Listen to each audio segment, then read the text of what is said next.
Hello, everyone. I am Michael Ruger. I am the managing partner of Greenbush Financial Group. The strategy we're going to be talking about today is how to protect a Roth IRA from a long-term care event, or more specifically, the Medicaid Spenddown process. Now, historically, it's been very difficult to protect Roth IRAs from the Spenddown because they're actually considered a countable asset, unlike their traditional IRA counterparts, where only RMDs were required to be committed.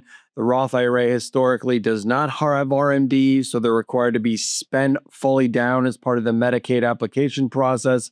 And also the other challenge with Roth IRAs historically is they can't be owned by a trust. So individuals that are setting up Medicaid trusts, irrevocable trusts to protect assets, there was no way to ever get a Roth IRA into a trust.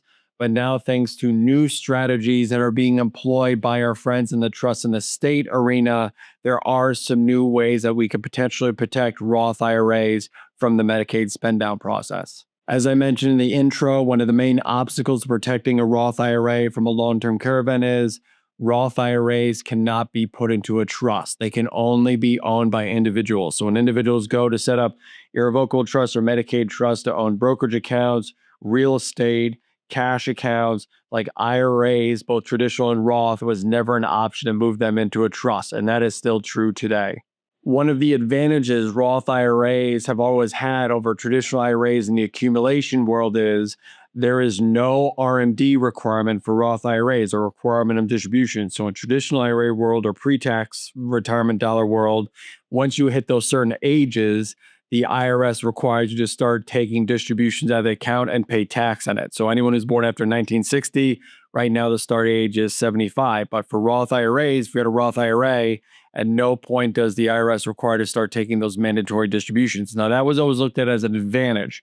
But when it comes to the long-term care, the Medicaid spend-down arena, this is actually a disadvantage, mainly because if you have, let's say, a traditional IRA with $800,000 in it, usually they would look and say, oh, that's a countable asset. You have to spend down that full $800,000 before Medicaid will step in and start paying for your long-term care. But the way it works with traditional IRAs is since there's an RMD requirement, they say, okay, that's not really a retirement asset. That's a retirement income stream. And the only thing someone has to commit towards their care is the annual RMD amount, which means they do not have to spend down that full $800,000 traditional IRA. Since Roth IRAs historically have never had an RMD, they have not received that pass, which has made it a countable asset in the past. The new strategy that the trust and estate attorneys have now counseled us on is in New York State, they are now allowing that instead of having to spend down that full $300,000 Roth IRA, they are allowing what's called a voluntary RMD from Roth IRAs, which essentially you take the same RMD table that's being applied against traditional IRAs and voluntarily elect to start taking annual RMDs out of your Roth IRAs based on that same calculation. And now they're accepting it as this is no longer a countable asset. It is now an income stream similar to how they treat traditional IRAs. So those RMD amounts are still applied towards the care of the individual, but it prevents the full spend down of the Roth IRA in order to submit that Medicaid application.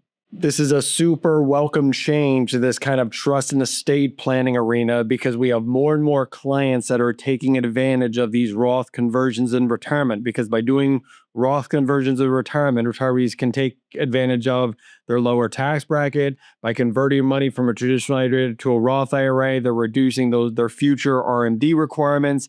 And then ultimately, when beneficiaries go to inherit assets, one of the most valuable assets to inherit is a Roth IRA, because not only do you inherit it tax-free, but then you get to accumulate it another 10 years and then take it all out in year 10, and you get all that money tax-free after that additional 10 years of accumulation. This is why this workaround for protecting Roth IRAs from individuals that have gone the Medicaid trust route to say, hey, I protected my house with the Medicaid trust, I protected my brokerage account with a Medicaid trust, the IRAs, the RMDs are going to get committed, but that thorn in the side was always that Roth IRA. What are we going to do with that?